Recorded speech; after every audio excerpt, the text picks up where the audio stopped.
Today, we're gonna collect data for our cart string hanger problem that we made predictions for the other day. Earlier during class today, we found out that the type of motion that we're gonna see is uniform acceleration. Today, we're gonna find out what the mass of the system is before we start running our trials. We've put the cart, a black bar on here, which has a mass of about 500 grams. And we put 4 20-gram masses, which will start on the cart, and we put a 20-gram mass on the 5-gram hanger. So the hanger by itself at the beginning is going to be 25 grams. The hanger, the gray hanger itself, is 5 grams, and the one disc on that's 25. So when we take a look down here, it looks like we have a mass of that whole system of about 123.5 grams. When you write that on your data sheet, you'll also need to convert that into kilograms, remembering, of course, there's 1,000 grams in a kilogram. And when we were in class the other day, we talked about how we can make this setup frictionless. We have a frictionless track and a pulley with a photo gate, and the hanger will come on down off the edge. I'm going to go ahead and take the hanger. So I've now hung the hanger over the end of the table over here. You follow up, it comes up over the top of a pulley, and our cart and extra masses are here. Now, I'm going to take you up close to the photo gate up here. If the car rolls back and forth, the pulley moves. As the pulley's moving, do you see the red blinky light? That helps send position time data to the computer. And we built a position versus time graph earlier that had a top open curve, but now we've sketched over to a velocity versus time graph. And we think we're probably going to have some positive constant slopes for these to find our rates of acceleration. Now, setting this up and seeing the video while I'm collecting data is going to be challenging. So we'll go ahead and get started. Notice that we have the 25-gram hanger on the hanger for starters. I'm going to hit the space bar once on the computer and let go. And I catch it before it hits the ground. Put the card back, and we'll go over to the computer.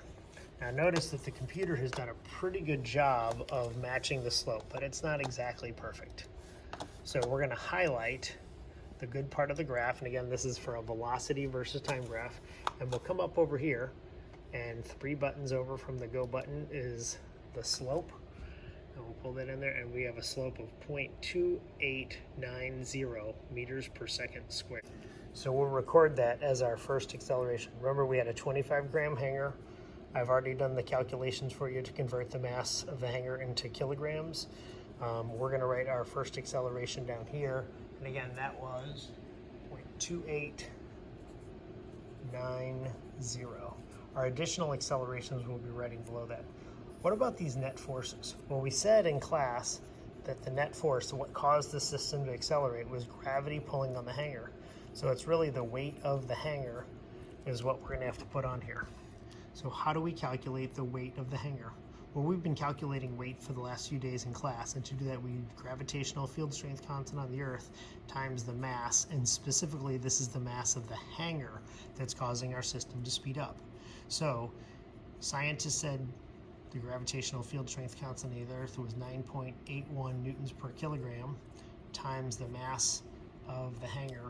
Oop, I just put mass of the hanger in. So I'd have to put in 0.025 kilograms for that. And so 9.81 times 0.025 equals 24.525. 0.24525 is our net force when the mass of the hanger was 25 grams or 0.025 kilograms. Next up, we're going to move 20-gram mass from the cart to the hanger, so the mass of the system stays the same, but the hanger increases to a mass of 45 grams. We'll take our block off there, hit the space bar, and we'll let it go, and we'll catch it, bring it back. We check out our slope on the computer. We highlight the straight part of the graph, and we get a slope of 0.5166, and again that becomes our second 0.5166. And now we'll just run the rest of the trials. You'll need to write down the values on your own. I won't be putting them on the sheet of paper. So I've now added a third mass to the hanger. So we increase the mass of the hanger, which increases the net force without changing the mass of the system. We let our system accelerate down the track, lock in front, find the slope of our graph, and the slope of our graph is 0.7544 meters per second, 0.7544. We're now going to take an additional mass and put it on the hanger. I think we're up to an 85 gram hanger at this time. So we've got 420s plus the 5, that's 85 grams. Pull the bar, start the computer, allow our system to accelerate down the track. Bar in front, slope of the graph is, the slope is over there, it's a nice straight line, and we got 0.9676, 0.9676.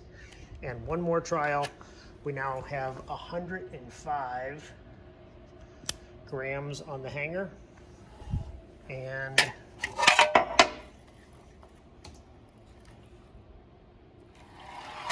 it's a higher rate of acceleration. So as we continue to add mass to the hanger, as we continue to increase the net force, the acceleration increased as well. The computer this time didn't give us a very nice slope, so we'll have to highlight the straight part of the graph and find the slope.